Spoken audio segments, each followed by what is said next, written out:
This is a Daft Dog production. I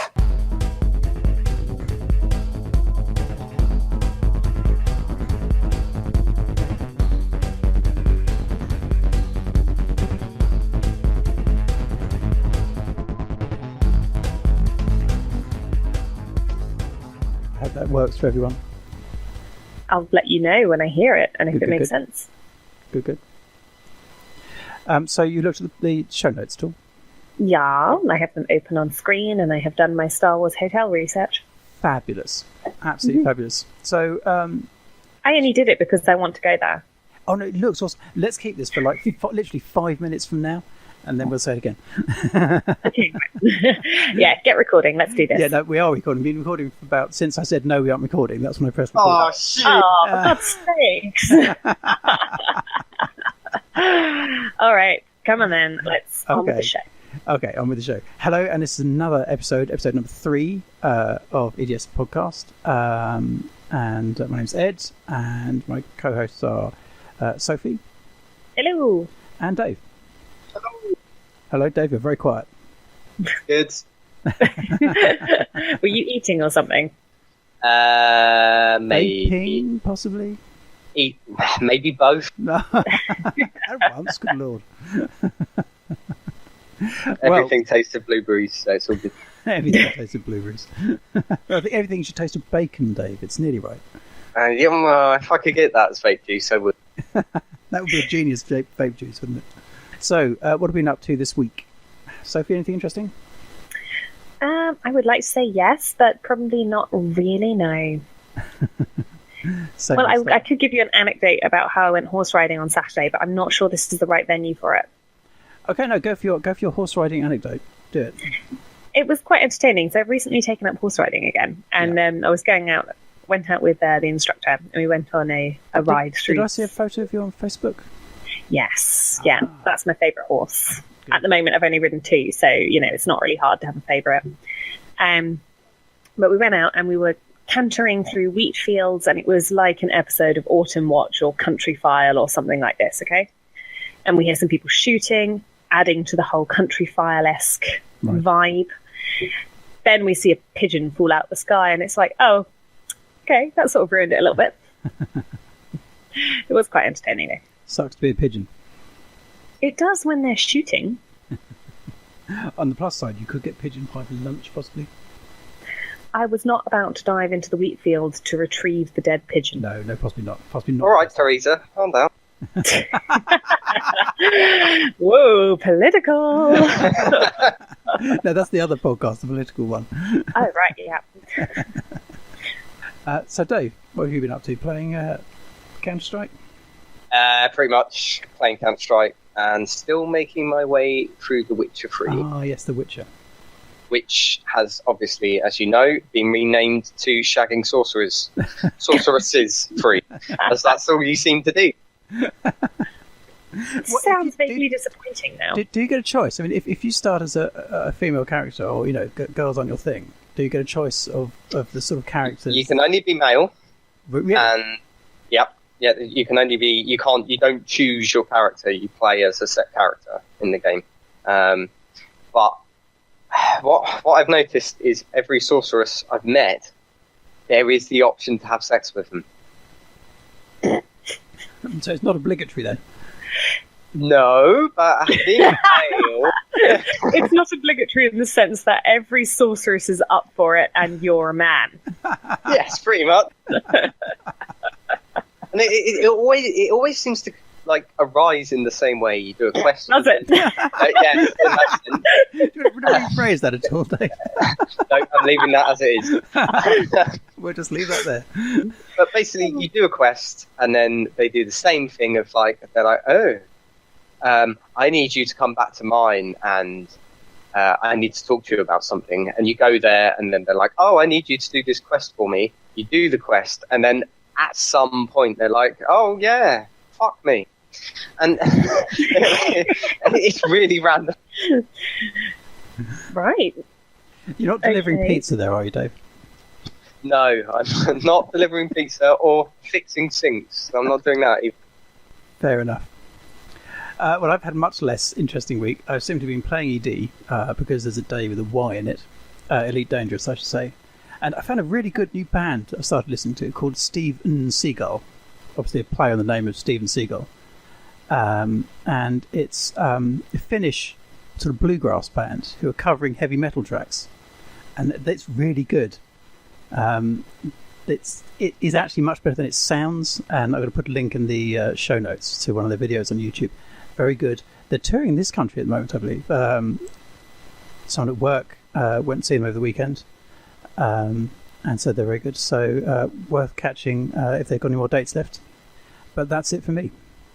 Moving on, we have a correction that I feel I should go into from last week. Our first correction in the podcast.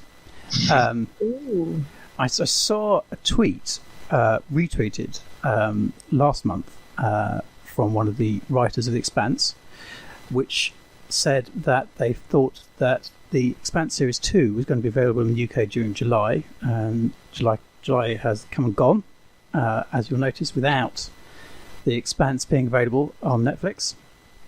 And we still don't know when it's going to be. I was doing a search not long before we came on. Den of Geek are reporting it's not out during August. They've got a big list of everything that's coming onto UK Netflix during August, and the Expanse is notable in its absence. And there's like hundreds of comments underneath saying, where the hell's the Expanse Series 2? Where is it? Come on Netflix, where is it? Netflix themselves are utterly silent and don't respond to requests for information. And the internet is full of moaning UK Expanse fans who can't get to see Expanse Series 2 without pretending to be American. Now, separately from this, I had someone on elsewhere, another podcast, talking about one of the biggest causes of piracy in the UK, at least, is the lack of availability of series that are often shown in America that we can't get over here. There's no way of getting them online. There's not on TV or on TV that lots of people can get. And so that's why people resort to piracy. And people are generally willing to pay. And people have Netflix subscription or an Amazon Prime subscription or a Now TV subscription, and are willing to pay a subscription to be able to watch the latest American series or whatever it is. And the biggest cause of piracy is not people's unwillingness to pay, but lack of availability. So should anyone from Netflix ever happen to hear this podcast, put the flipping Expanse Series 2 on. It's your own damn fault. Yeah. Or just look at the internet, the amount of people moaning about its lack of availability. What the hell's going on? It's supposed to be a Netflix original. Where is it?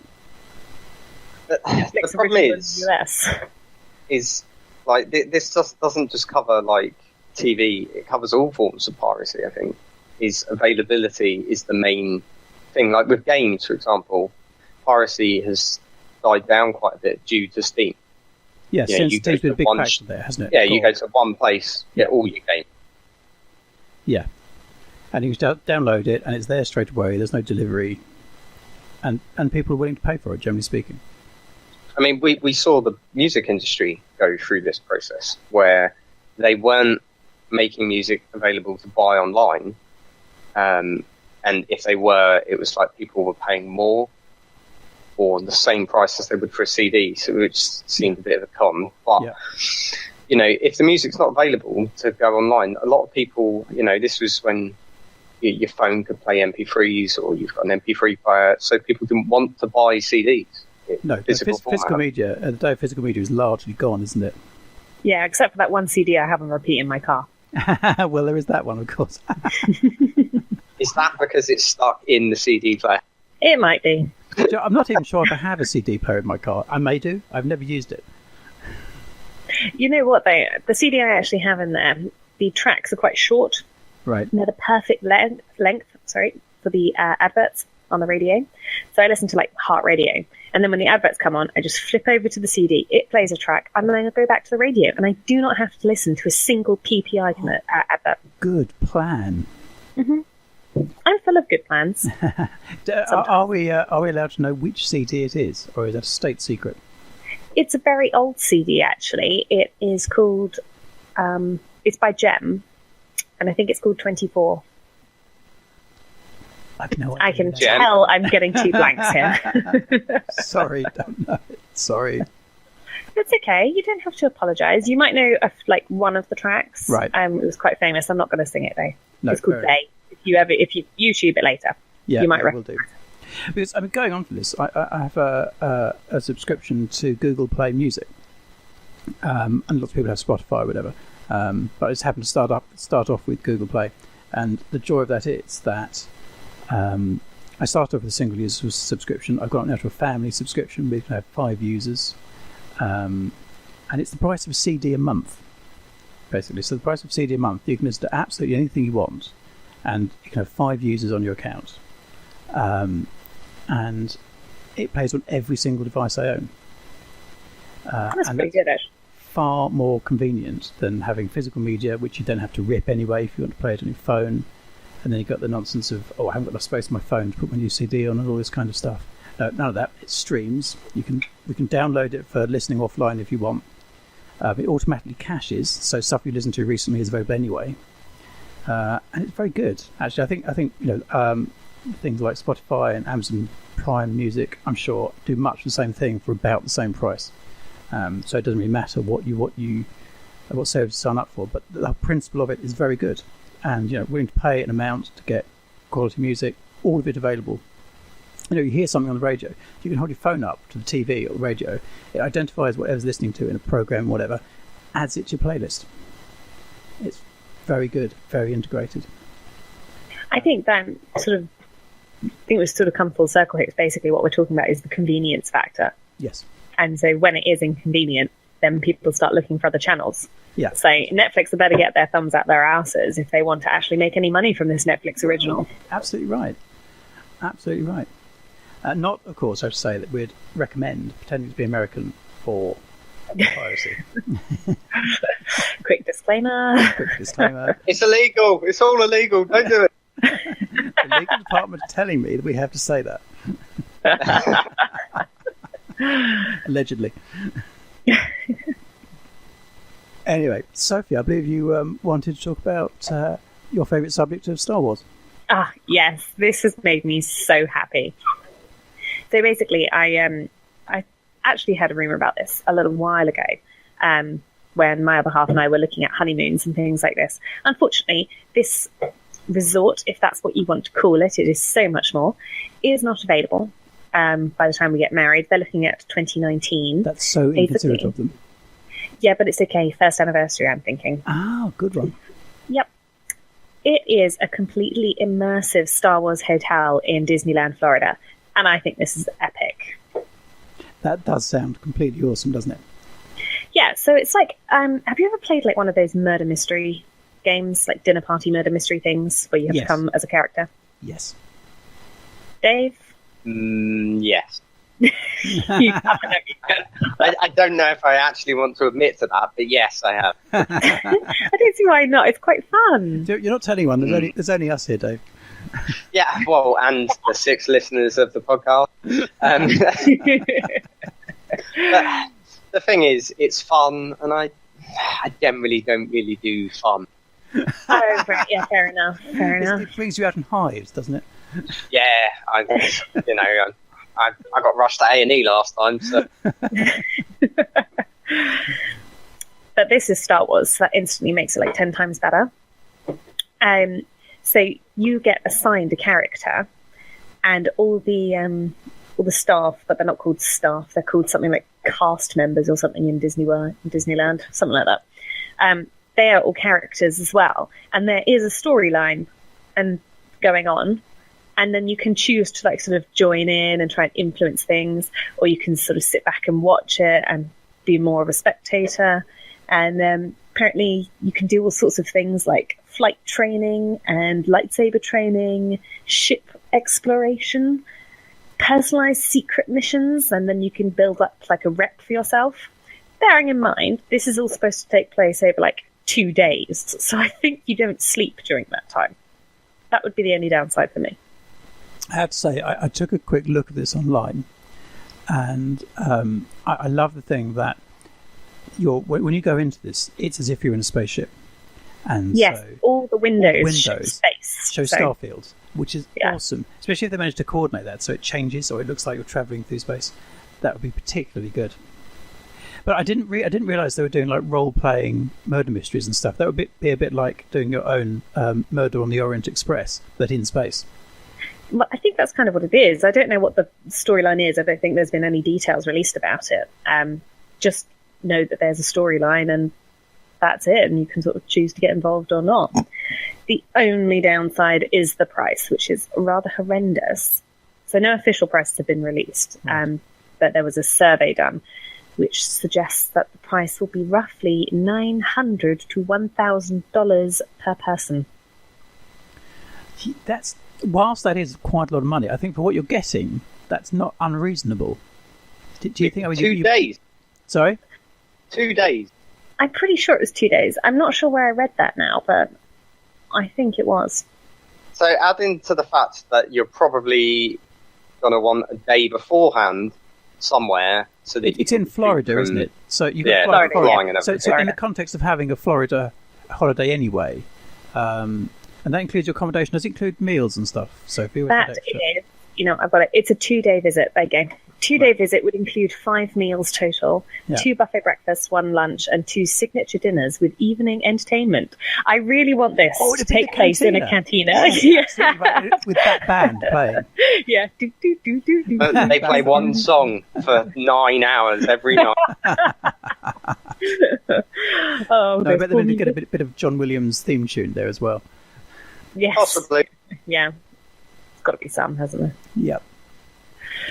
No, I have to say, I saw this. I didn't read as many details as you did, but I saw it, and I saw the fact that the whole thing's like you're in a spaceship and they've blocked the windows out, so you show starfields, and I thought, actually, I would like to do that. I am that keen on Star Wars that I would like to do that. I think it looks amazing. Yes. Yeah. But the only problem is, of course, for us, we'd have to actually fly over to Florida, and that's quite a long way. That's quite expensive. You'd have to get the contacts. Not going to fly over there for the weekend, do this and come home. No, you'd fly over there you'd have to be in a 2-week holiday anyway, wouldn't you? You'd be having a Florida holiday anyway, and as part of that, presumably it's being built at or next to the Disneyland or Disney World that's in Florida. I kind of assume it's at Disneyland, Florida. Yeah. I don't think I actually read the exact location. I don't see it, but it would be safe to assume it's going to be at Disneyland. Yeah, it's going to be there. So you could have 2 weeks in Florida. You could do a day in Disneyland, whatever, 2 days in space. I think that'd be pretty awesome. I think if they did this, but it was Elite Dangerous, I'd just move in. I'd live there. The problem is, though, Sophie, the storyline for this hotel has been written by the people that did Mass Effect. Oh, right. So they'll probably cut it off halfway through and just forget about it. It's just a random child walking around. Storyline's been written by who, Dave? People who did what? Mass Effect 3. Oh, no. You're joking. Is that a joke? Yes, that's a joke. It's okay, calm down. I was about to get very upset there. Just come out of nowhere and hit you around the face. But anyway, that was pretty much all I had to say on the Star Wars hotel and how awesome it looks and how much everyone needs to go. Yeah, no, sounds like a plan. Next time I have a spare £900 each. I'll take the forwards over there. 900 to 1,000. To 1,000. It was dollars as well, though. Yeah, but so you could knock price that in pounds in post-Brexit Britain, right? I was going to say you could knock 50 quid off, but Is that is that a £50 discount just for being British? Yeah. They feel for sorry the novelty for of being English. Oh my god. English? Yes, I am. I love that accent. I'm like, it's much better than yours. Yes, Dave, you're not allowed to alienate our extensive American audience. Sorry. I won't swear. Oh, fuck no, you can swear.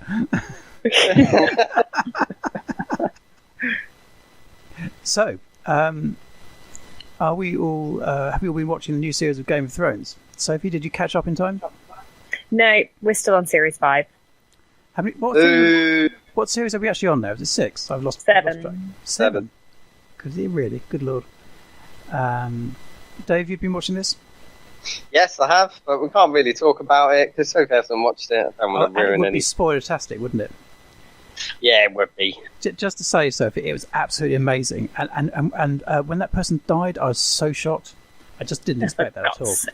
It's that major, when one of the major characters, is gone, and then that other bloke changed sides right at the last minute, and I didn't see that coming at all. No. And that explosion, that was a big explosion. I didn't know they had motorbikes in that time either. But... No, that was a real shocker, wasn't it? Yeah, the hound was doing a wheelie across a mountain, stabbed a giant in the face. Just, what the fuck? I believe every word you're saying. Yeah, it's totally true. Mm-hmm. Here's a question for you. Sophie, have you read any of the books? Have you read any of the Game of Thrones books? I did pick up the first one before I actually knew what any of them were about. I was in Waterstones just browsing. Right. I did pick it up, and the thing that put me off was the size of the font. I was like, it's tiny. It will take me a decade to read this book. They are pretty epic books. The font is small, the pages are many. And I'm a very slow reader. I love it, but I'm very slow at it. Yeah. And I am actually really glad I didn't, because it takes quite a lot for me to sit down and watch the TV series. Yeah. Because it's quite graphic, obviously. Yeah. And it would be worse if I read the book. It brings up an interesting question, actually. Traditionally it's been held that you don't see the film until you've read the book, because the film will spoil the book. But I'm beginning to think, with these sort of more lengthy TV series, you're better off watching the TV first, and then, if you want to, read the book afterwards, because the book doesn't tend to, the TV series doesn't tend to spoil the film. Game of Thrones, where I had read the books before watching the TV series. Now we've gone on past the point where the books were. Actually, I'm enjoying it much more than I was beforehand, because you don't know what's coming next. And the same pretty much with The Expanse, where I started off watching it before I knew it was even from a book. And it hasn't really spoiled the books at all, because the books are much more extensive than the TV series is. But I think, had it been the other way around, had I read the books first, it would have spoiled the TV series. So I think when it comes to, I don't know about films, but certainly when it comes to TV series, definitely watch the TV series first, then read the book. I agree with you in the context of Pride and Prejudice for this one.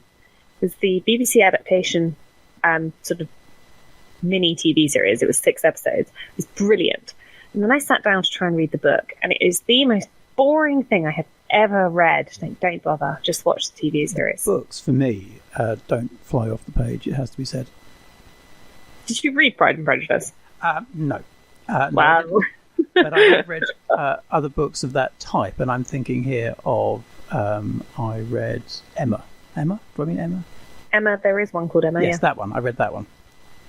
And one of the others, but I can't remember what it was, I'm afraid. But for me, they really didn't fly off. I'm probably not their target audience. Apart from living not. 300 years beyond the target audience. You see what I mean? 300 years later than target audience. But no, they're not really my thing. No, that's fair enough. Dave, you're going to read the book from... what was that thing we watched earlier in the year? 13 Reasons Why. Are you going to read the book for that? Yeah, I might do. I might just listen to an audiobook of it. Well, actually, that's another good way around it, isn't it? Yeah, I mean, it depends. I mean, reading books takes away gaming time. So, which I have a lot of at the moment. Yeah, you don't be cramping your Witcher style right now, do you? Exactly. I mean, I'm no so babes much would be flocking to him anymore. Getting so much pussy. It's a joke. It is a joke because it's programmed. Yeah, shush. Don't ruin the dream. Yeah, don't spoil Dave's immersion. Oh, so many jokes to be made from that. But on the topic of films and books, as you know, Edmund, my view on I Am Legend. Oh yes, your views on I Am Legend are legendary. Yes, I read a book, or read a book. I read the book before going to see the film. It's not a very long book. I think it's only about 150 pages or something. It's really more of a novella than a book. It's quite short. And I remember sitting in the cinema with my girlfriend at the time, really angry. I was fuming throughout the whole film because that film has no correlation to the book at all. It's got the main character's name. There's zombie things and the title of the film, and that is it. This has a similar distinction of the other sort of zombie-ish film called World War Z, or World War Z for our American audience, where literally the only thing the film has in common with the book, the only thing, is the title. Otherwise, they're utterly different. They don't have characters in common. They don't have plot lines in common. There is no similarity. It's a bit disappointing, that, really, isn't it? It's kind of like someone's picked up the book, read it and gone, that's a great title. I'm going to make a film called that, but then have no bearing on the book. Well, it makes you wonder if think the of first a title for your film, you shouldn't be doing a film. It makes you wonder if the first plot, the first screenwrite was similar to the book, and then by the time they're through to their 50-second revision, any trace of the book has been erased thoroughly. No, I think it's more the case of the producer or director or whoever's decided to do a film of it has picked up the book, gone, I like the title, open the first page, like the character's name, I'm not going to include any of the rest of this. It's fine, I'll just rip out the pages, I've got the cover, and that'll do. Yeah, do you think they got bored with reading? Possibly. Just went, nah, I don't have time for this shit. It's taking away time from valuable gaming where I can be fucking some sorceresses in Witcher 3. Thanks for that. I'm sorry, I'm not going to let this one go. It's too funny. I wish I didn't admit to this. I'm currently uninstalling The Witcher 3. No, don't do that. You're like 80 hours in, Dave, aren't you? You can't be uninstalling. Something stupid like that. Don't give in to my teasing. Or bullying, whatever you want to call it. Is playing this game, or playing The Witcher 3, I've realised that obviously I go, well, actually I turned one sorceress down. Down. One, was she not enough? Well done, Dave. No, there's like a, you have the choice of like which woman you'd want the character to be with. So hold on, you didn't turn someone down, you just picked the other person. No. Did you pick a better-looking friend instead, Dave? I'd already knobbed the first sorceress, and then I met another one, and she wanted me to knob her, and I said no. That's boyfriend material. That is. That's boyfriend material. It's not. That's definitely not. I tell you what, though, it does make you sound like an arsehole. I'll give you that much. Well, this is the other factor in the game. Basically, anyone that asks me to help them, I normally tell them to fuck off. So, I don't know, someone might come up and be like, oh, my daughter's gone missing, or my house is on fire, or blah, blah, blah. I don't care. I get on my horse and ride off, be like, whatever. I need to go stab some shit. Fair enough. Not much you can say to that, really. No, not really. I think we'll just draw a veil over that and move on. And that's edited out. Silence. Yeah, we're getting rid of that section. Excuse me. So I had some very exciting news this week. Very exciting indeed for me. And that is there's going to be a Frontier Expo on 7th of October. Frontier, if anyone doesn't know, are the company who make Elite Dangerous and Planet Coaster. So they've got an expo just for them. It's one day. It's up in London at the Olympic Park. And I bought tickets within hours of them being available. Very excited about that. Who are you going with? Dave, over to you. Maybe me. You sound so enthusiastic. Well, there is a complication which we won't go into. No. But I may be able to. If Dave's free on October the 7th. What's interesting about this is they announced they had they picked up the contract to develop a new game for a major film franchise about 6 months ago. They did this without announcing what the film franchise was. So there's been much speculation. Is it James Bond? Is it Star Wars? Whatever it is, they said it's a long-running major film franchise. Ooh, exciting. It is exciting. And the rumour is they're going to be announcing the game at Frontier Expo, which is very exciting. Right, it's just one to be there for. Definitely. No, it's very good because the ticket includes a goodie bag, and there's an after party as well, which is included in the price of the ticket. That's good and surprising. Yeah, no. From what I've heard, I've not been to one of these before, but from what I heard, Frontier do know how to throw an after party for these things. So I'm particularly looking forward to that. Are you booking a hotel for the night? Well, as it's only up in the Olympic Park, it's probably commutable, I think. Is it commutable whilst you're drunk? How good is your homing sense? This is the reason why I'm going, Sophie. There's two reasons. I'm stopping Edmund from getting absolutely wasted and making a tit of himself in front Why of some game developers. No, don't stop that. Just film it and put it on Facebook. Just you Don't screaming to David film it and put it Braben, on I love you! No, but I haven't booked a hotel. But actually, no, you have to mention it. You know, I am full of good ideas. Well, as has been established. Mm-hmm. I think seriously, it all depends what time the whole thing wraps up, really. I think it's midnight. I think Yeah, you might want a hotel then. the after party goes from 7 till midnight, but I'm not sure I'd make the whole thing. If we get there at 10, which is when it opens, and it's still going like 14 hours later, I think, personally, I think I would have probably head off a couple of hours. It depends what's going on. If there's like to be a big announcement or a big thing, or David Braben's turning up in person at 5 to midnight or something, well, I might stay on till the end. You wait, it's going to be the announcement of the new game is at the very end, and you find out right? it's like Shrek or something like that. It's going to be like a room full of drunken elite players. They're going to do the Muppets in space, so it's going to be fine. The Muppets in space. Yeah, why not? I'm just not sure how that would work. Well, there would be Muppets. Hang on, Maybe they that's why I'm did. not a game developer. They did Pigs in Space, didn't they? Which effectively was Muppets in Space. Did they? Yes. Yeah. Yeah, check out Pigs in Space. Brackets, the Muppets. Oh, I thought you meant as a game. Oh, sorry. I'm so sorry. No, not a game. Oh, okay, well, that's disappointing then. Yeah, not that I know of, anyway. Well, you're supposed to be in the know, Ed. I'm sorry? You're supposed to be in the know. That would be good, wouldn't it?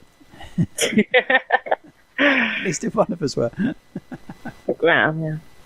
Yeah, I'm always the last person to find anything out. Yeah, no, me too. I'll be second to last. I'll be third to last. So, We're great people, really positioned to be at the cutting edge of doing a tech podcast. yeah. Well, when you put it like that. Our investigative reporting is second to none. We can get those secrets out of anyone if they'd talk to us. Yes, that's right. If only they would. Dave, you'll be watching some CSGO tournaments, I believe. Yes, the Valve Major has been on, and there was a big upset in the winner of the tournament, which was good to watch. If we could have a bit of a spoiler announcement there, just in case anyone hasn't seen it. There's a spoiler in case anyone hasn't read a news article regarding the Valve Major. Gambit won the tournament. That would be me, but I want to know, so to tell. Well, basically, you obviously, you have your favourites. There was SK, who were expected to win it. Astralis, who are a Danish team, I think. And they were heavy favourites for it, and they both got knocked out. Quarters or semi-finals, and Gambit are Kazakhstanian and Ukrainian or something. So it's a bit of an obscure country, I guess, for being good at games, but they turned up and they just absolutely rinsed it for the whole tournament. So what, they're suspecting foul play? No, I think, well, basically the team they've always been good, but never at that point, if you see what I mean. Yeah, they've always been good, but never great. Yeah, so I think one of the things is a lot of it comes up from obviously playing tournaments myself. It comes down to luck of the day, and sometimes someone might not perform on the other team, and you can take advantage of it. It's small, minuscule things that can throw a game in your direction. I think when you get the inertia behind you as well as a team, then that can make all the difference. If you start to build up a lead and you can keep the inertia going, and whether it's true if you see a rugby game, The team that claims the initiative, claims the territory, keeps possession of the ball, they're the ones who build up the momentum behind them, and they become unstoppable. And then, you get to the point of sort of breaking the resolve of the opposition, and you're home dry. Yeah, I mean, from my viewpoint, obviously, I won a couple of tournaments in my time, and you're being modest. Being modest, yeah. The one that I did win, which I'm not going to go into details of what it was because I don't want the fame. But the one that I did win, basically, I didn't realise that I was getting slowly more and more drunk before the final, and we won. And it took me about 3 hours after the tournament to realise we'd actually won. Brilliant. So my friend who was driving back was driving us back down the M25 and nearly crashed the car because in the back I've just suddenly started whooping and got really excited because it's actually hit me that I've won myself or won the tournament with my team. That must have been a great moment. Yeah. Not the crashing car part, the other part. Well, the greatest moment was when I got home because my dad didn't really approve of as parents do, didn't really approve of me playing computer games and not focusing on my career as such. And I came home and was just like, my dad's like, oh, what, you come second again? No, boom, first, see you later. Later, sucker. Must have been a good moment, Dave. It was. It's probably, well, apart from obviously the birth of my daughter and everything, it's probably one of the highlights of my life. Good cover. Yeah, good. The birth of your children is a good thing. One of the things that stays with you. It's really hard to explain, Sophie. It's really hard to explain. Because I was like you beforehand regarding children. I wasn't set on it. And then as soon as she was born, it just, I don't know, your view changes. I find them scary. They are. So did I. They're still They're scary. breakable. they get more familiar, but no less scary. And I have to say, I watched some of this tournament. I didn't watch all of it. It was quite long. I think it was 6 hours or so. But I watched a couple of the matches after the event. And I have to say, I've not watched esports before. I've not watched computer gaming as a sport. So from a bit of an outsider's point of view, I watched quite a lot of rugby, quite a lot of Formula One, and it does compare well as a spectator sport, I think. The sort of graphics and stuff are quite well done. I think the presentation could do with a bit of, just from an observer's point of view, the presentation could do with a bit of a sort of polish of sort of professional sports presentation when they have the viewpoint of the different players, the different team members. There's a lot of flicking through so quickly, you're not quite sure what you're looking at some of the time. And when they got it right, you can see the same bit of action from the viewpoint of the two different opposing players, where they're kind of stalking each other. That actually worked really well. And they managed to get a thread or a storyline going through the coverage. That was very good. And sometimes the commentators could help with that. But there's a lot of suspense in the game, a lot of tension as it gets towards the end. And I have to say, as a spectator sport, I really enjoyed it. Gaming makes a great spectator sport. What's that, sorry?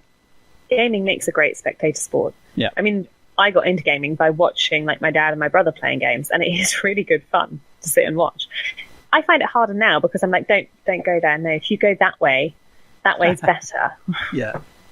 You grab the mouse out of their hand. No, you're doing it wrong. Move. Yes, just like when I'm driving as well. No, you're driving wrong. The thing is that I agree with that statement in part. It depends on the game.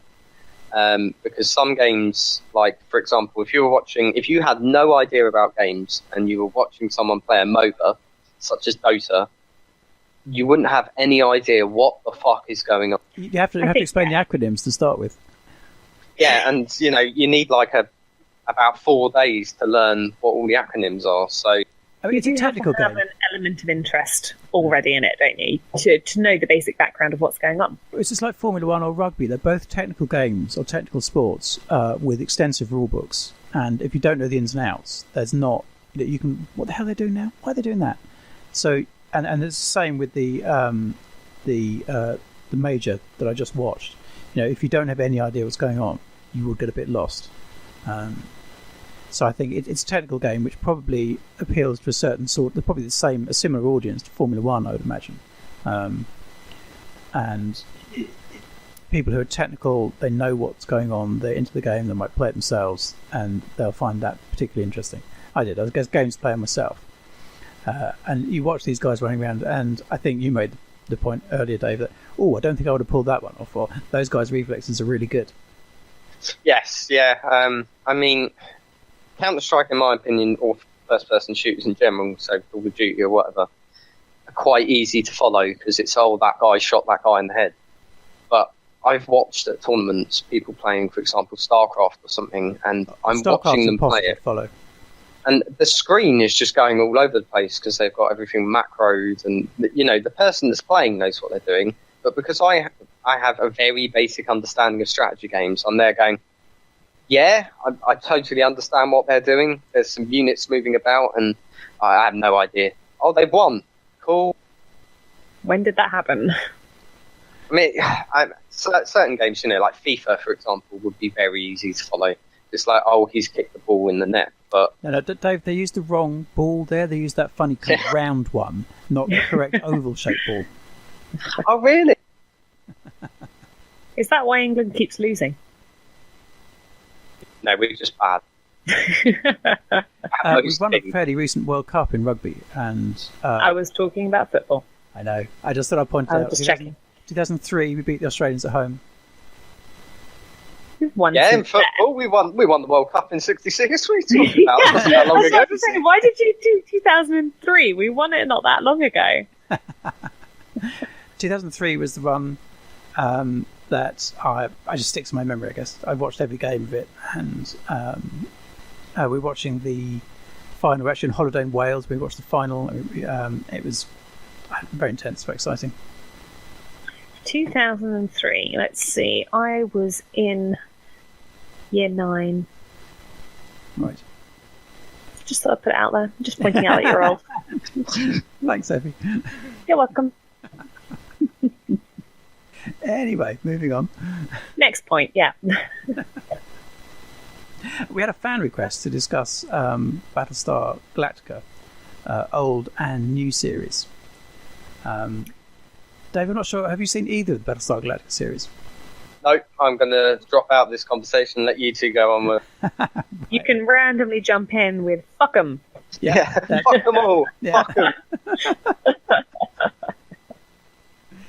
Well, I watched the original Battlestar Galactica series, and I have to say I wasn't that much of a fan. It was, compared to other stuff that had been on, it was a bit, I don't know, didn't really hold my attention, whatever. I can't remember what age I was when I watched it, but it didn't really grab me. I think it's possibly aimed at a younger audience, maybe some more sort of aimed at kids, maybe. Are you kidding me? Battlestar Galactica, that TV series. I watched it when I was in my 20s, so not that long ago. Yeah, but you watched the reboot, didn't you? You watched the modern one. Oh, I don't know. I didn't know there was a modern one and an old one. There's 2 series. They originally made an old one years ago, back in the 80s, whatever. And that's the first one I saw. And so I was a bit sceptical about the reboot, and I think you're talking about the reboot. Am I talking about the reboot? You're talking about the reboot. I'm going to look it up.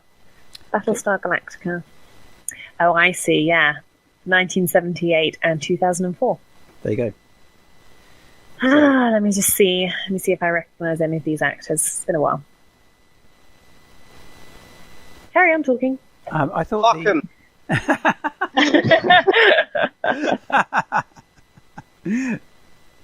Yes, thank you for your concise opinion there, Dave. No problem. The new series, I thought, really moved on science fiction generally, and sort of brought a rather moribund genre back to life. There's those various Star Trek series that were playing to declining audiences. The new Battlestar Galactica wrote a new standard, I think, certainly in the way space combat was depicted, giving very adult-themed storylines. And the pilot, I just watched the pilot and thought, got to the end of it and thought, my God, that's some of the best drama of any genre I've seen. This series is going to be good. And it did wander off a bit into the long grass, I think, but then kind of tied itself up nicely right towards the end. But from my point of view, I just thought that's just an outstanding drama. And anyone would watch that, not just people who are into science fiction. I thought the drama in it was great. I thought the plot lines were fabulous. And it was one of these ones where it was totally unpredictable in a sort of slightly lighter-hearted version than Game of Thrones, but you didn't really know what was going to happen next. No, that's right. Which was very clever and made it very tense. And they weren't. This is one of the first things where they weren't afraid to do the unthinkable and suddenly have sort of major characters changing their motivation unexpectedly. I don't know. It's 2004, long enough ago that we can risk a spoiler, but it was the way certain characters were revealed to be not what you thought they were. Yeah, no, that's right. And or key characters as well, ones you've really come to sort of rely on, and sort of the ones that emotionally you sort of had a great deal invested in. Yeah, it was very good, very good. I enjoyed the reboot. I didn't actually finish watching it because it was a little bit too gritty for me. I can't remember how far I got through. I think I watched the second series. And then I got a little bit annoyed because there was no goodie. I was like, this is too realistic. Yes, I said it did wander off into long grass a bit, but I think every series got that. I mean, you look at Breaking Bad, which is one of the best, more recent series than that, and one of the best things I've seen recently.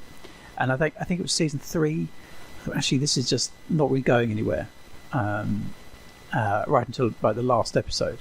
But it did gather itself all back in, and I thought the last series of Breaking Bad really hammered. Which one's Breaking Bad? That's the one where they make meth, is it? Yes, that's right. It's where the chemistry teacher, when good chemistry teachers go bad. Spoiler alert! Jesus. That's episode 1, Dave. That's in the pilot. I think we can risk. Spoiler, Jesus.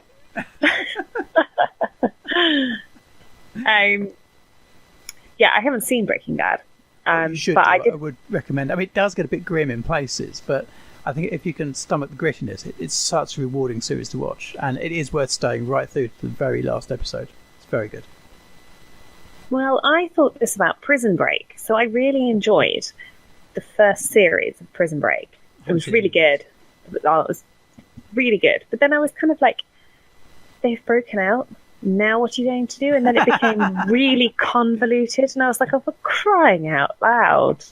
They should change the name to We've Broken Out. Oh, sorry. Prison Broken. Prison Break. Life Break. Yes, staying outside, staying not in prison, not getting caught. Staying out of prison. Yeah. Yeah, that just doesn't quite have the same ring to it, really, does it? It doesn't quite, does it? Anyway, Simon, hopefully that, I don't know, it's a bit of a brief review of Battlestar Galactica, but hopefully that gives you some idea of what we think about it. Anyway, apart from Dave, of course. Dave, what was your opinion again? Fuck him. Then there you go. Concise and to the point. Sophie, have you seen any films recently? I saw Despicable Me 3. Did you? Yay! How was that? Was that good? Was that as good as numbers 1 and 2? No, it wasn't. They That's so had disappointing. the jokes in it were quite funny, and the minions their bit was quite good. But every character seemed to have some sort of character development, and I was like, when you have sort of about 5 main characters all undergoing character development, it becomes like it's like watching 6 episodes of The Simpsons back to back, and it's just something about it just doesn't quite work. It's too much to put into that film. It's sort of like character development for 5 minutes of this character, and now we're going to look at this one who's also going through a deep and meaningful development, and it's like, oh, really? Besides which, the stars of those films really were the minions, and having had their own film, really they should make, rather than doing Despicable Me 3, maybe they should have done Minions 2. Perhaps. I mean, I enjoyed it because I do like the characters in Despicable Me. You know, they're funny and silly and it's good light-hearted humour. Yeah. But and the guy who I voices don't know. I feel Groot like is maybe it's just it's just done now, and I think they're just trying to drag it out a little bit. It's like Ice Age. The original one of those is quite good, and they've gone steadily downhill since then. And I saw the most recent one on TV, and I don't know if you're familiar with these, but they've got this little kind of squirrel-like rodent called Scrat, and they actually bring up the name of the studio in Ice Age 5, I think it is, the latest one. They bring up the name of the studio that makes it, and it's a little brief, sort of 5-10 second animation with Scrat involved, and then the name of the studio. That's the funniest bit of the whole film. That made me laugh. That was the only laugh. The rest of it, it's so tired, it's so worn. They should have buried it 2 films ago. Isn't this like there's another film like this, which is an animated one, which is about animals going to Africa or something? They're in the London Zoo. I can't remember. Madagascar. Yeah, isn't there about 12 of those? There's 3 films and at least two TV series I know of. I think Netflix had to have one, and Amazon Prime had a different one. God. The TV series are entertaining in their own way, but that's again, it's another franchise that's just been milked to death. And speaking of that, there's Cars 3 is out. Cars something, yeah. Yeah, Cars, whatever it is. And they've done Planes, which is based on the same sort of idea.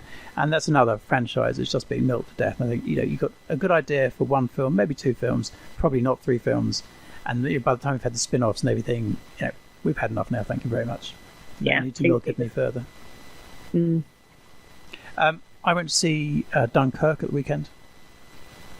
Oh. No spoilers. No spoilers, because Dave's going during the week. Okay, well, I've heard some things about this, but carry on. Well, I'd be interested to know what you've heard. From my point of view, I thought it was an awesome, jaw-dropping film. It's like from 15 seconds in to the last frame, it was so intense. It's not gruesome like Saving Private Ryan. The first 15 minutes of Saving Private Ryan, it's kind of intense and realistic, but also gruesome. But this, it was different. There's not actually much dialogue, there's not much plot, but there's an awful lot going on. There's 3 storylines that are intermingled. Tom Hardy is particularly heroic. Very good cast with Mark Rylance and Kenneth Branagh and Cillian Murphy. And it's just so... Debbie said to me afterwards that I'd spent half the film, or maybe most of the film, sort of with my mouth open, my hand in front of my mouth, just looking at the film in the screen in sort of shock. And that's pretty much the way I felt the whole thing. And I was kind of okay until I saw there's a shot of Kenneth Branagh staring at the horizon. And that was it. I was done. I was reaching the tissues and sobbing. And it's one of those films that comes back to you, that keep scenes replay in the days after you watch it. So from the point of view, it's an amazing thing to watch, a real accomplishment to make, and taking what's a very British story, and I think sort of making it appeal to international audiences. I've heard that audiences abroad have been good. From that point of view, it's a real achievement. I never want to see it again. What did you hear, Sophie? Did that chime with what you've heard? No, unfortunately, I heard bad things. Oh, really? Yes, although the person I heard this from, it's not really their sort of genre anyway. Right. But she said that she found it disappointing in that, the sort of evacuation bit that goes on is apparently very good, but she was disappointed that there was so little done about the RAF in it. Right. And that was that. There's a very interesting interview on the Wittertainment podcast with the writer and director, and I'd recommend listening to that, Dave, especially after you've seen it. Mm-hmm. It's a good interview and a review afterwards, and I'll give that a listen to. It's very interesting to hear what he was trying to achieve with that. And it's obviously, when you're going to see a film, it's a very subjective view. Mark Como would argue otherwise, and he'd say some films are objectively good or bad, but I always think it's a very subjective thing, and I thought it was an awesome accomplishment. But too intense to want to see again. Yeah, it doesn't sound like something I'm going to queue up to go see. No, Sophie, don't see it. I just Will find you it too upsetting. go watch Blade Runner though, Sophie? No, I'm just not interested in it. Not interested in Blade Runner. Did you see the original? No. Oh. This is why I don't want to see the other one, because I haven't seen the original, so I just genuinely have no interest in this. But you haven't heard the Tannhäuser Gate, the C-beams glittering off the shoulder of Orion speech. I have no idea what you're talking about. It's one of the most iconic speeches in movie history. That's nice. I haven't heard it. That's nice. Sure. Yeah. There's very little I can say to that. It's a really great speech. It is. It's amazing. Good. I haven't heard it. Would you like to borrow the Blu-ray? No, thank you. I'm okay. Oh, okay. Zero interest, literally. Dave, I should be watching it. Good. I'm glad someone is. Disappointed in you, Sophie. Disappointed. Sophie, you let us down, you let the podcast down, but most of all... Most of all what? Oh, most of all, you let yourself down. No, don't feel like I have. I feel like I've done well for myself, just standing up against the peer pressure, actually. It's fine, Sophie. We're not angry. We're just disappointed. I can bear your disappointment probably better than I can bear your anger. All right, I'm slightly disappointed, but more angry. No, too late. You committed to disappointed. Oh, bull. Fair enough. Dave, did you see the Stranger Things trailer for the new series? Yes, I did. It's awesome. That does look pretty good, doesn't it? It's. Sophie, did you watch series one of this? No, I did not. Although it keeps getting advertised on Netflix, so I really feel like I should watch it. I feel like you should. It's probably got.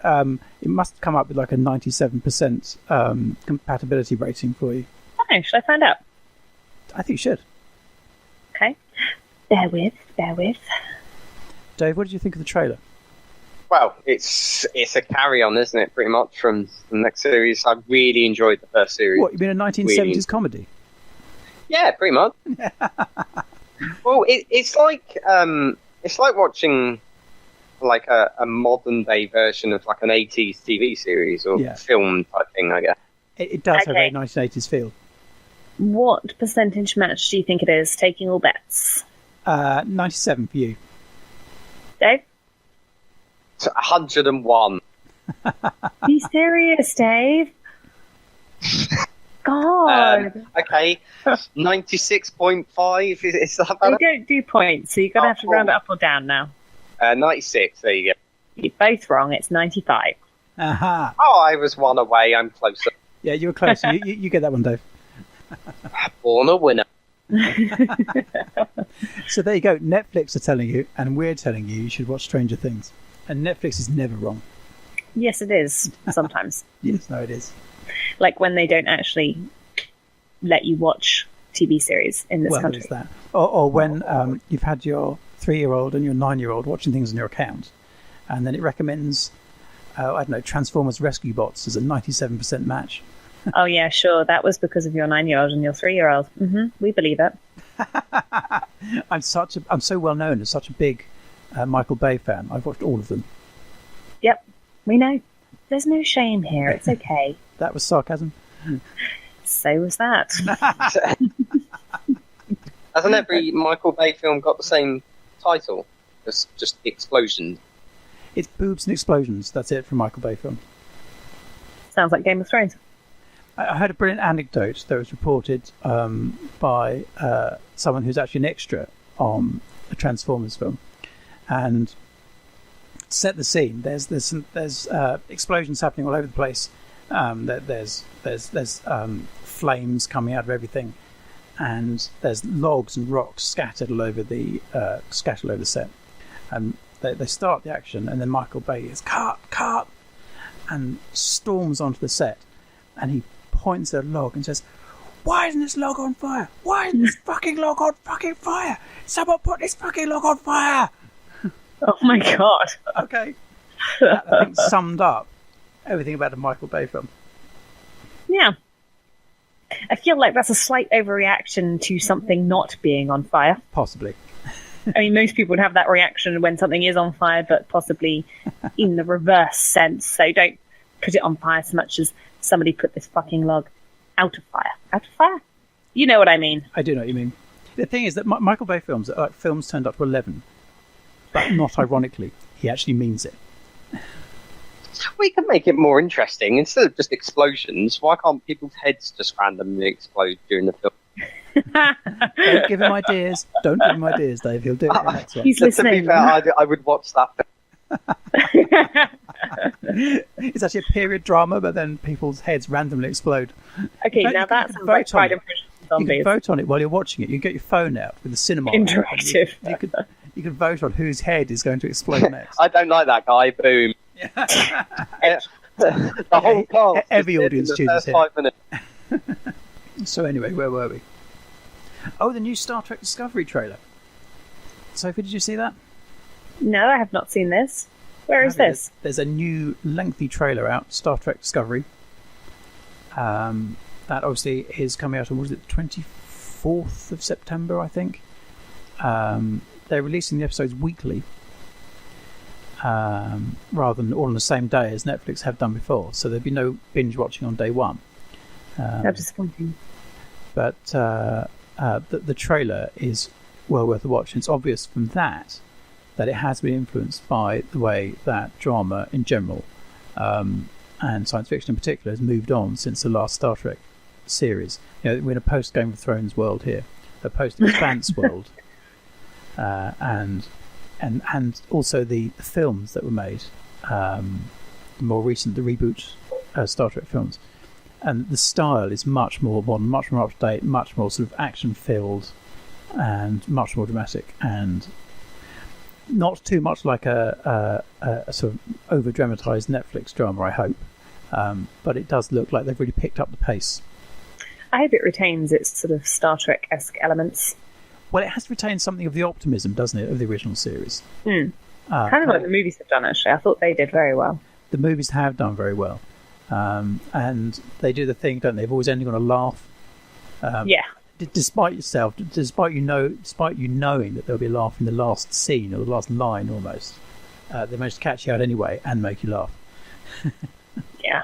Which is quite good. I thought the films were very well done. I just want to interject this. Yeah. Apparently, there's rumours going around that there's another Star Trek spin-off series coming. Really? I totally And missed it's about Khan. That'd be amazing. that would be amazing. So you two are getting really excited. I'm not really into Star Trek, but Loser. born What winner, she said. Sophie. Born winner. Of course you are. Yes. Pat, pat, pat. Yeah, I know. I'm literally just reading this at the moment, but there's rumours apparently swirling that there's going to be another Star Trek spin-off. Well, that would be particularly exciting. And there's the Orville. I've seen a trailer of that as well. That looks good. Yeah. I'm really looking forward to that. It looks like it's going to be a real laugh. It does. There's no UK release date for the Orville, so might have to pretend to be American again. Well, if we keep... No, we don't do that. No, of course we don't. That's illegal. Yes, we would never actually do that, or condone it, or recommend it. No. Says All of the legal above. department. But, you know, if you suddenly happen to get on a plane and fly to America, you can watch Should you be in America with a Netflix account, it's entirely legal to log into local Netflix and watch Should all you the just be series. in America doing this? Can you then record the episodes and bring them back, please? Well, Netflix app does allow you to download, doesn't it? So I don't know how that works. If you download them all while you're in the States and then bring them back to the UK to watch them, that'd be worth nominating somebody to fly to New York on the cheapest flight you can find on standby. Download everything onto your Netflix app on your phone, bring it back, and then play it back on the TV. It still sounds like quite an extreme length to go to watch TV. Call yourself a Star Trek fan, Sophie. There are lines. The question I have is, Yep. does Netflix require you to be online to watch offline content? Nope, that's the point of it being offline. You can watch it when you're away from the network. Ah, okay, fair enough. So actually, if I thought that you go and do that, and you keep your phone switched off or with no network, and then you fly straight back. Well, I nominate you to test this theory out. Excellent. Yes, I nominate you to buy the ticket. No. Yeah, that's fine. That's absolutely fine. All right, money bags. Well, with all these side earners. Not going to ask. Yeah, I would. So anyway, 24th September, date for the diary. Looking forward to that. Sorry, I was yawning. I'll edit that one out, Sophie. Oh, okay. We're boring ourselves. What hope is there for our audience? It wasn't quite what I meant. I'm not bored. I'm just sleepy. It's past my bedtime. Don't worry. I know. I think we're actually more or less getting towards the end of the show notes here. A couple of things. Where are we anyway? We're right down the bottom. We're on the last page. Oh. Yes, that one. Does anyone care if a fictional alien doesn't have a penis?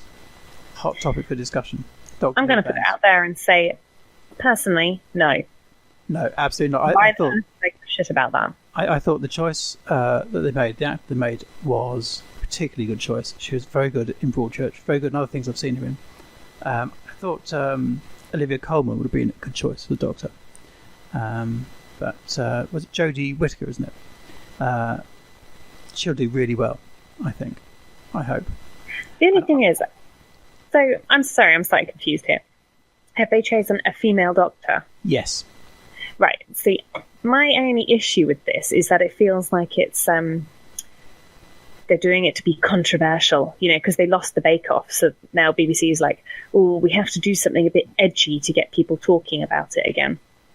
And I feel like that's why they've done it. I don't feel like they've done this based on merit or anything. I just feel like they've gone. She's a very good actor. And do you think it is? I'm not saying that she's not. I just think that they're doing it for a marketing reason. Well, you think it is controversial to have a woman? I was.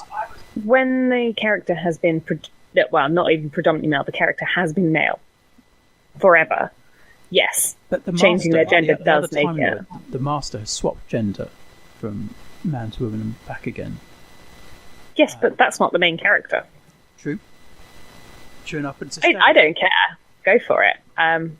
But I wonder at their motivations. No, fair enough. Yes, okay, you can question the motivation, but is it more important to say, actually, Doctor Who isn't a male-only club, and a woman actor, female actor, actress can play a role that's been male-only? And it didn't, maybe I'm naive. It didn't occur to me it was controversial until I saw some of the online rage, and I was genuinely taken back, because I thought, in this day and age, really, a fictional alien has to have a penis?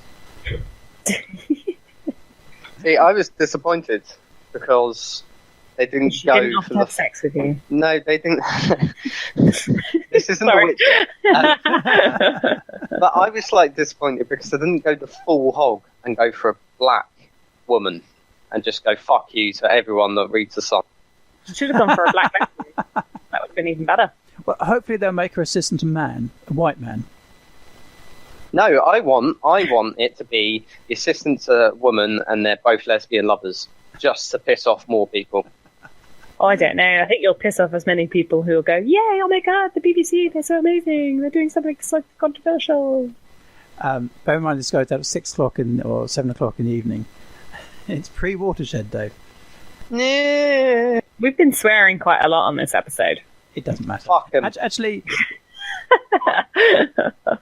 Sorry, that was quite funny. The current assistant on Doctor Who, she prefers girls. So I think they've been there and done that. I don't know. I'm not. I haven't watched Doctor Who in a long time, to be honest. Right. So I'm not bothered whether it's a woman. But I would have preferred it just to be, I don't know, Tom Hardy or Arnie. That would have worked quite well. Oh, that would have been brilliant.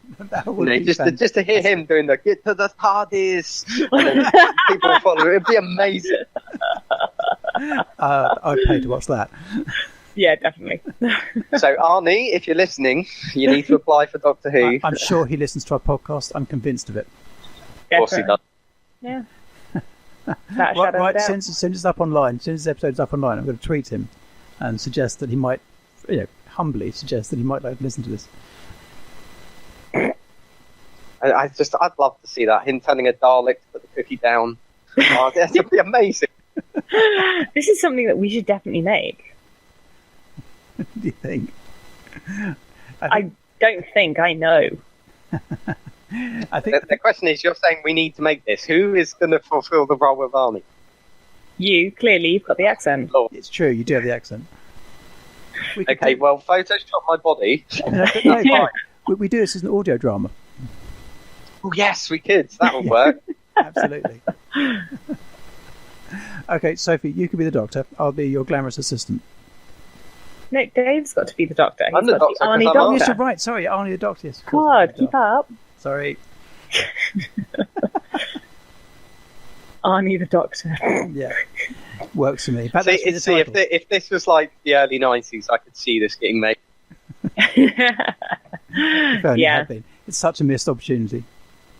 See, this comes back, kind of, to the conversation me and Ed had at work about Game of Thrones with 80s action heroes as the stuff. God, yes, that'd be amazing. So obviously you have your Sylvester Stallone and all that kind of stuff for filling roles in Game of Thrones. That would be something to see. So Arnie would play. Didn't we decide Arnie would play the Hound? Yes, yeah. And we have Dolph Lundgren playing the Mountain. Yep, that will work. We need to fit in, obviously, Jean-Claude Van Damme and Steven Seagal. Steven Seagal. Tywin Lannister.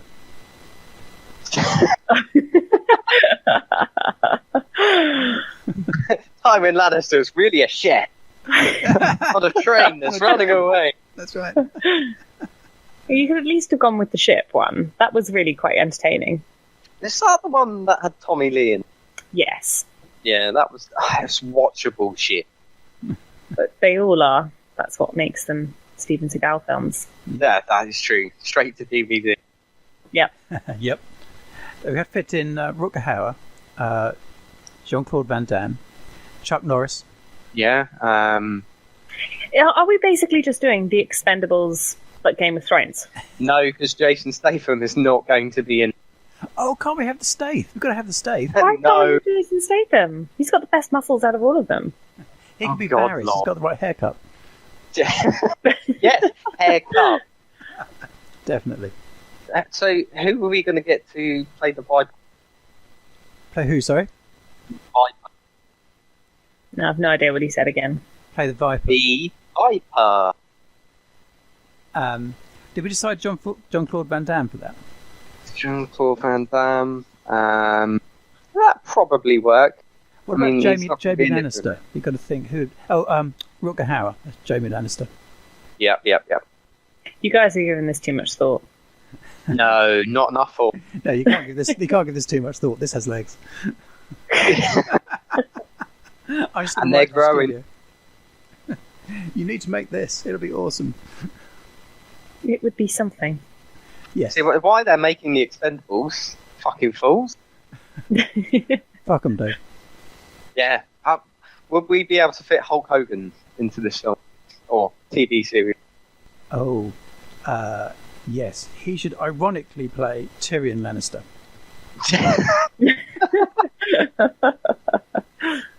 Oh, I would pay to see that as well.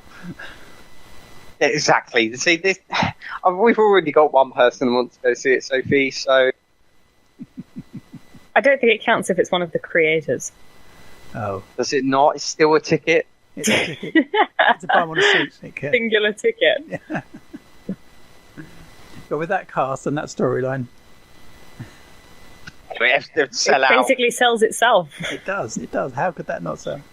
So the last item I think we wanted to discuss is an article I read on Variety, although it's been in other places as well, that I hadn't realised at all, actually, that video game actors have been on strike since October 2016. I'm just putting it out there about most, or well, not most, but a lot of voice acting in general is done by normal, just actors now. Yep. You don't have to have Because the thing was with video game actors in particular was that they could change their voices, or well, presumably still can change their voices, but it's a talent that actually takes quite a lot of practice to be able to do well. And that was how they sort of got booked and sold their voices, I suppose. It's become less of a thing now. The thing is, when you have a long-running video game series, the latest Dragon Age or whatever, and the voice actors for the same characters are different. Do you feel that's would spoil the game for you, or not relevant? I'm not sure if it's one of those things where I'd be expecting to hear a certain voice, therefore I would hear it, regardless of who was voicing it, because they would still get someone to match it quite closely. Like they'd give them the same accent or whatever. You say this, and this is the point where I have to admit to listening to the Archers in public. Oh, God. I'm afraid, yes, I have listened to the Archers. I do. I am an Archers listener. That they've changed some of the actors, and for the same character, the actor has retired or moved on after 25 years, whatever it might be, and they changed some with a completely different voice, completely different. And I think, well, you could have chosen someone who sounded vaguely similar. And okay, were they at least the same gender? Well, they kept the gender the same, but a decade down the line, you've probably forgotten what the previous one sounded like.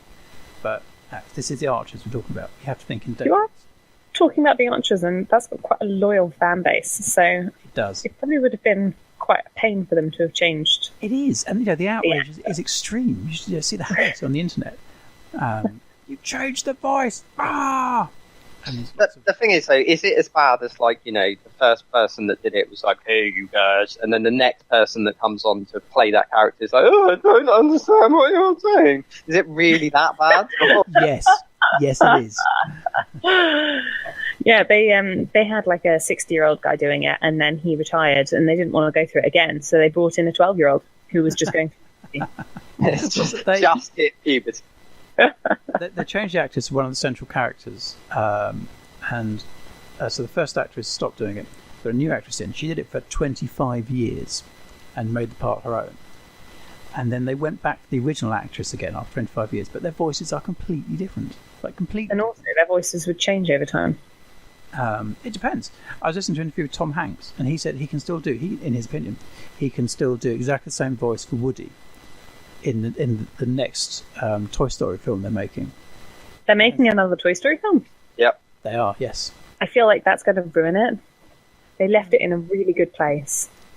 It's hard to see how they'll carry that on, but his point was he reckons he can still do the voice that he did for the original Woody. And he said, I don't drink, I don't smoke, so my voice is still the same. That was what he was saying, and he can still do the same voice. So I don't know. Maybe he can. Yeah. The thing is, you get this in TV series though as well. With you've admitted to watching The Archers. I'll admit that I may at some point in the past watch EastEnders. That's so much less than The Archers. The thing is when you're trapped in a house with someone that already watches it, you kind of sometimes may catch the odd episode. Yeah. Without meaning to. Yes, but the thing is, really watch. You might have been sitting there, but you weren't really watching. Yes, exactly that.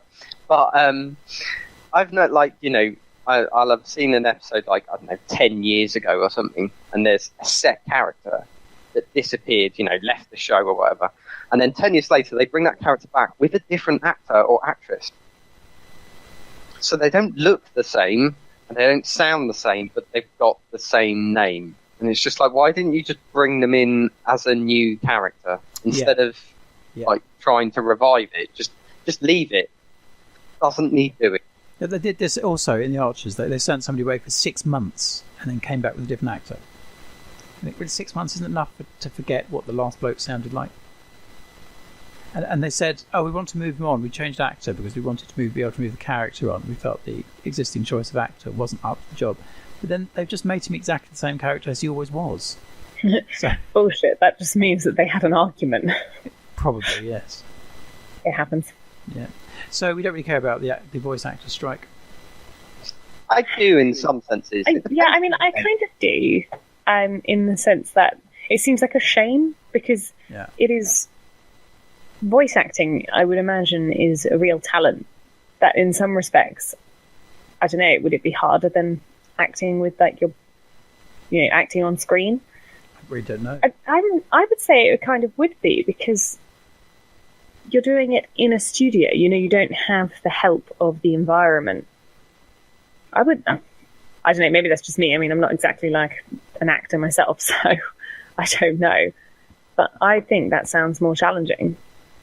And so, yes, I do care because, voice actors in games, they can really... It makes it much more immersive when you've got a good voice actor in there. That's true. And actually, what they're striking for is residuals. They don't get residuals currently. So... I think it's a sort of fair point. They've got a long-running series that sells a lot of games. I don't know how it works. I don't know what the contracts are. But I think they get like a fixed amount. And so what they're after is continued payments when a game carries on selling 3 or 4 years after release date and it's still selling well. So that sounds like it might just be a gamble, though, because surely if you're saying, we want sort of to be continuously paid for this, then their initial payment is going to be much lower. So if the game doesn't do well, they've kind of done themselves out of money. It's an interesting thing with the main characters in Star Wars. The 3 main characters are given the choice of fixed payment, which is quite low, or residuals.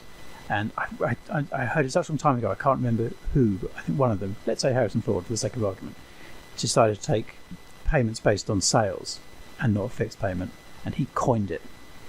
Yes. Yes, he would have done. Yeah. And see, no one really thought the film would do that well. They were quite unprepared for how popular it became.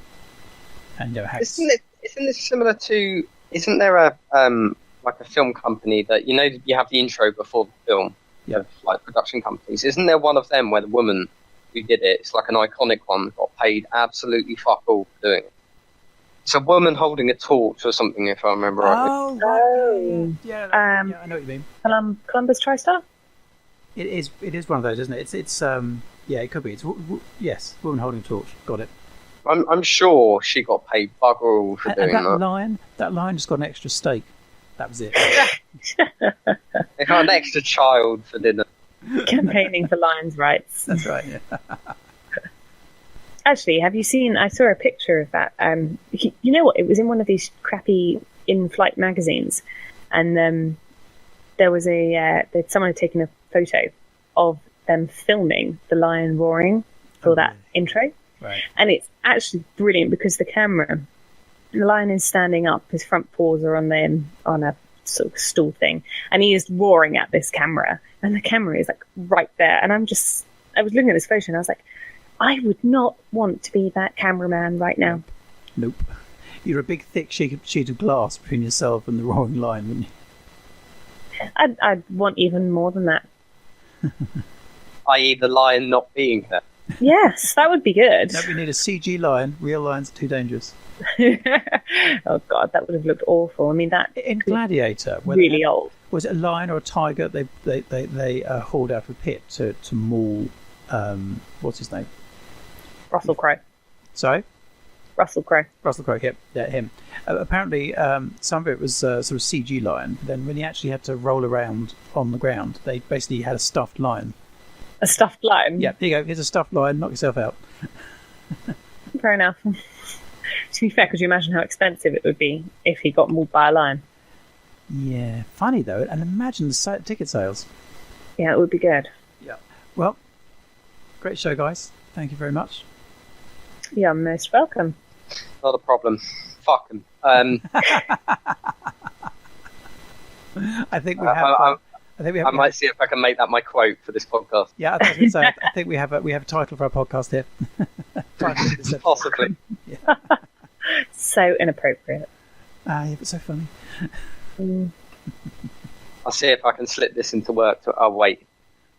That probably won't go down well, will it? Possibly not. Possibly. Have you got meetings tomorrow? I don't know. Do I, Ed? Yes. Yeah. Then yes, I do. Then probably don't say fuck them in the middle of it. Probably better not. Anyway, I'm going to have to go. Yeah, of course. but chat again soon. Yeah. Yeah. Yeah. Later, guys. See you later. See ya. Bye.